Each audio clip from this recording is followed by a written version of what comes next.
Sis Mbali, thank you for your time. Thank you for talking to us. Can you tell us a little bit about your story? Like in Kole, I grew up in the rural areas. I didn't know my mother. I lived with my grandmother and two older brothers.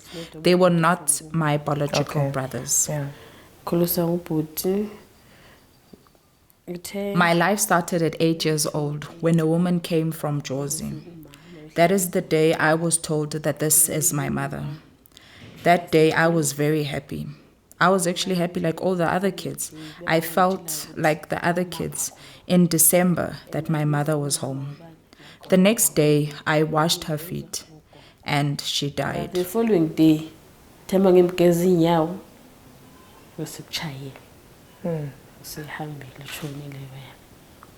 So where were you? Still Sasekhaya. Okay. Bese, what happened after that? Impilo change. Yeah, my love. Yeah, change impilo. So from that day, things got very difficult for me. I did everything at the house. I would cook, I would clean, I would take care of the cattle, and my two older brothers didn't do anything. So I basically did everything in the house, in the yard. I was all alone. So we won. Ending in this call, ending in one. Yeah. So, ucabanga ukuthi that feeling of suffering, that feeling of being alone, did it make you look for somebody who'd maybe look after you or help you? Like your family, A family member came to take me away after I was abused by one of my older brothers who had really hurt me.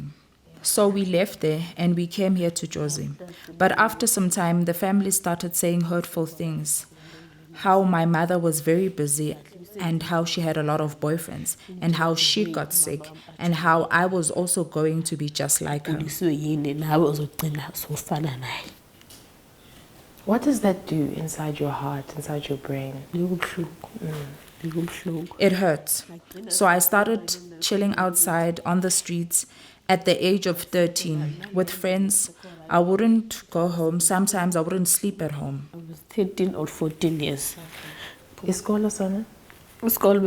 I would go to school, but I was still afraid to go home because they will always be shouting at me, swearing at me, so it was better for me to be outside. I was happier outside. In the streets, schooling. So maybe 16 years old. At 16 years old, I had met an older man. He was in his 20s. I was still in school. Your boyfriend? Your boyfriend, yeah. Okay. 16 years. Yeah. And then I'm sure. Yeah, no? I started living with him while I was at school. I had my firstborn in 2014 at the age of 16. It was my boyfriend's child. Sure. Things started to change. He then started hitting me and verbally abusing me. I was pregnant at the time. I had told him what had happened to me and he started using that against me.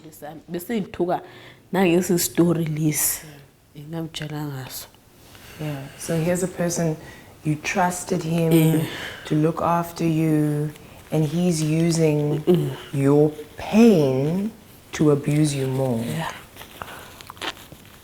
So lapho, you're pregnant or umntwana already born? I'm pregnant. Okay. I was still pregnant at the time and he was still abusing me. And at times I would go to sleep without eating. And he would not be sleeping at home and he would go wherever he wanted to go. And I would still be at home hungry. Alone? Yeah. But now there were no friends, there was no other, nothing, no? Of course. I didn't want to go to anyone. I felt all alone. Yeah. I understand that. And I didn't want to go to anyone anymore because I felt people were all the same. That I would go to the other people and people would literally just use everything that has happened against me and I would just feel horrible. Lonely, no? So I continued to stay with him because where else was I going to go? So I continued to stay. Bese ngihleli kanjalo. After I had stayed with him, I had another child. I had another child at 2017 in January the 1st. 2017 I'm sure, January 1. Yeah. Did you think something would get better? Yes, maybe. Yes, at some point I thought he was going to change because the first child that I had is a boy, and then the next child that I also had was a boy. So I thought with the second one that he would change, because with the second one I could see him changing, because I could see that he liked this one, because the first one looks like me, he's lighter just like me, and my second child looks like him, he's dark just like him. Yes. So I told myself that he was changing, everything will be fine. But it Kanti wasn't. ngisitshele ukuthi hayi. But nothing was going to change. And then I had a third child. And still with the third child, still things were exactly the same. He would continue drinking. He wouldn't sleep at home. Like at times I would go to sleep without having pampers for the kids. Yeah.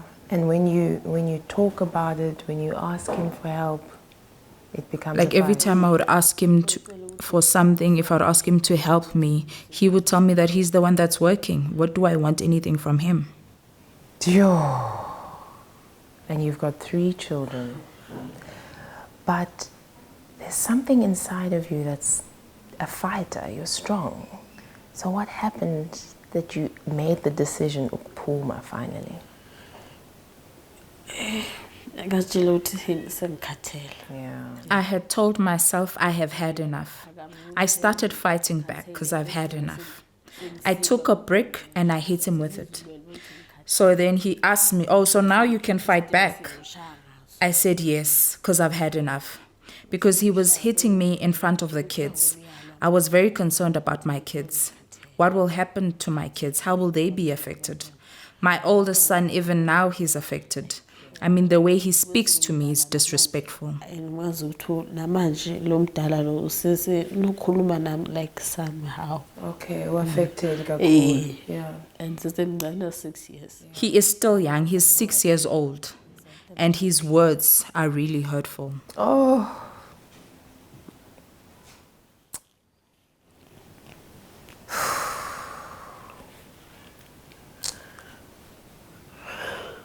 You know, in the end, it's not just you, it's also our children, hey?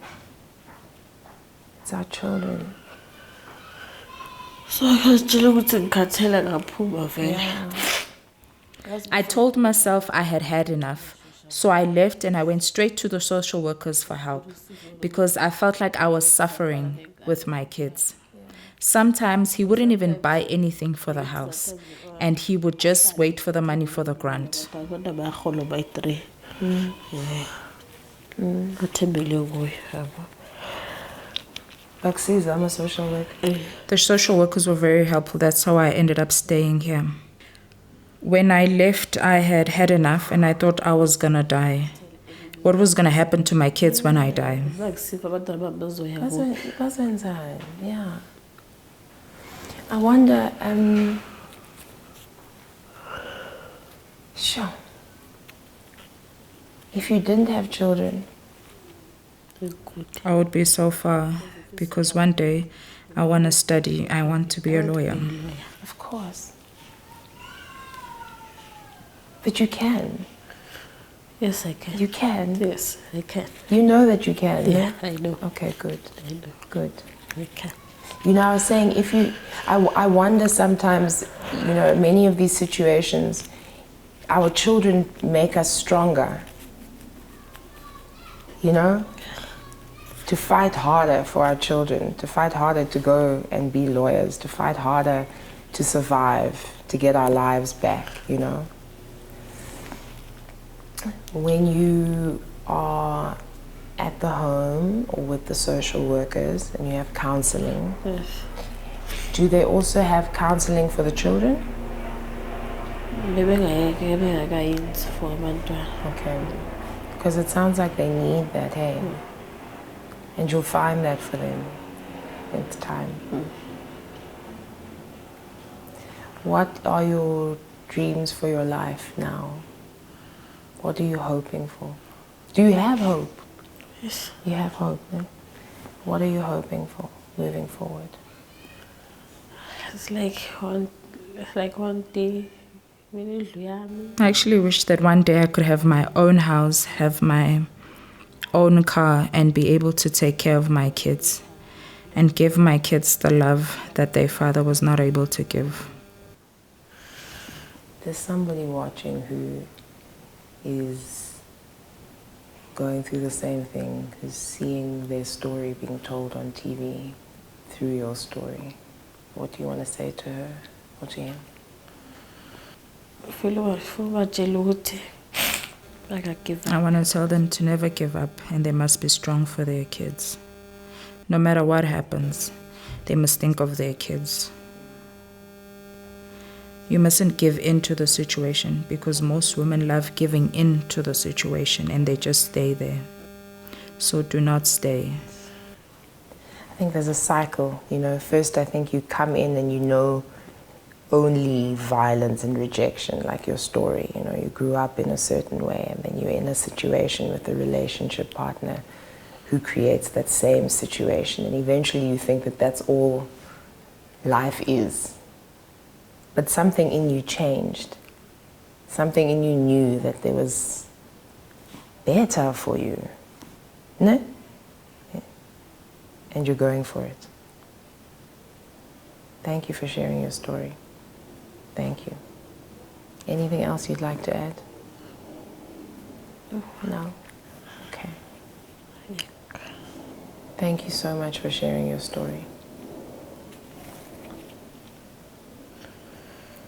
Because I think as you share your story, you're freeing somebody else. You're freeing them and giving them hope as well. And we know it's not an easy journey. No? It's a lot of work. Yeah. Thank you.